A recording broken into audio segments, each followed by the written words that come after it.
Love जिहाद के बारे में इस तरह की अनर्गल बातें फैलाई जा रही हैं, सांप्रदायिक बातें फैलाई जा रही हैं। अब आप इस बात पर नजर रखें कि आप या आपके बच्चे ऐसी बातों का प्रचार प्रसार तो नहीं कर रहे हैं। जब अदालत दो धर्मों के बीच की शादी को मान्यता देती है तो फिर यह राजनीति किस लिए हो रही है? अदालत जाहिर है कानूनी आधार पर मान्यता देती है, संवैधानिक आधार पर। आप देखेंगे कि समय समय पर नेता लव जिहाद को बढ़ा चढ़ाकर बताते रहते हैं। लव जिहाद का मसला निजता के अधिकार के खिलाफ है, टकराता है संविधान के खिलाफ। ये इसलिए राजनीति, मीडिया और व्हाट्सएप यूनिवर्सिटी के जरिए इस मुद्दे को जिंदा रखा जाता है गुप्त तहखानों में, ताकि अल्पसंख्यक से नफरत की मानसिकता बची रहे। आप में से कुछ लोग ये जरूर कहेंगे कि भाई एक हिंदू लड़की है मुसलमान लड़के के साथ, मगर एक बात पर गौर कीजिएगा, यह देश एक आजाद देश है। यह एक आजाद देश है जो आपको आजादी देता है मोहब्बत करने की।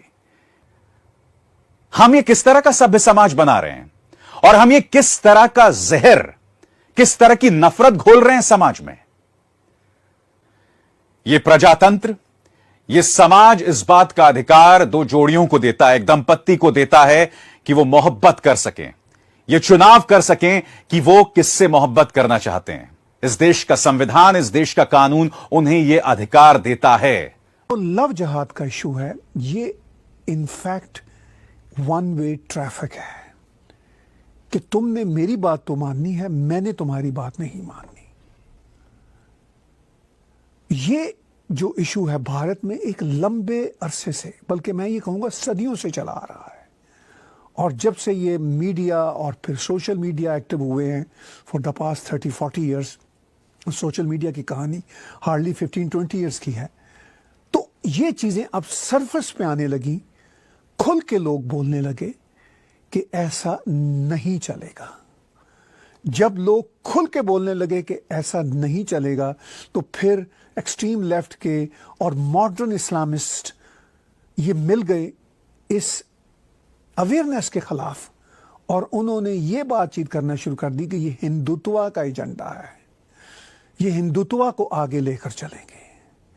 तो ये बड़ा एक इंटरेस्टिंग मामला हो गया कि जो जो भारत में या भारतीय communities across the globe aware हो रही हैं, उन पर हिंदुत्व का लेबल लगता चला जा रहा है। और हिंदुत्व का लेबल लगाने वाले ये भी नहीं सोचते कि हिंदुत्व को जिस तरह वो नेगेटिव कॉनोटेशन के साथ पेश कर रहे हैं, हिंदुत्व नेगेटिव कॉनोटेशन नहीं है। हिंदुत्व धर्म का हिस्सा है।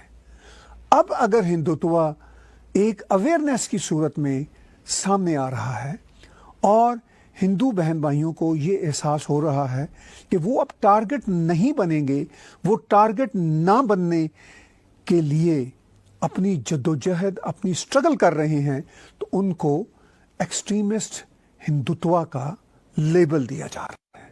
यानी अपने राइट्स के लिए आप खड़े नहीं हो सकते। अगर आप अपने राइट के लिए खड़े होंगे तो फिर आप एक्सट्रीमिस्ट होंगे। आपको दूसरों की मर्जी के मुताबिक चलना है। यही भारत का वतीरा रहा है, सिर्फ 72-73 साल से नहीं, बहुत लंबे अरसे से। मगर इंडिपेंडेंस जब से भारत की बरतानिया की सरकार से 73 साल पहले हुई, तब से ये इशू बढ़ता चला जा रहा है। और अपीजमेंट की पॉलिटिक्स में और पॉलिटिकल करेक्टनेस की इंतहाओं में ये बात तय कर ली गई कि जो हिंदू मेजॉरिटी है वो विक्टिम रहेगी, उसको ही सब कुछ अकोमोडेट करना है, दूसरों को कुछ भी अकोमोडेट नहीं करना, दूसरों को चेंज नहीं होना, चेंज हिंदू कम्युनिटी को ही होना है, यानी उनको ही अपनी वैल्यूज़ को गिव अप करना है। ये रहा है इशू अब तक, और इस पर ये सारे का सारा लव जिहाद का नैरेटिव है। यानी अवेयरनेस वाले जो अब बहन भाई हैं वो बात कर रहे हैं कि हम लव जिहाद के कॉन्सेप्ट को नहीं चलने देंगे, और दूसरी तरफ ये बात की जा रही है कि ये पहले तो इस तरह की बात नहीं करते थे, अब कर रहे हैं, तो ये हिंदू एक्सट्रीमिस्ट हैं, हत्ता कि उनको हिंदू टेररिस्ट भी कह दिया जाता है।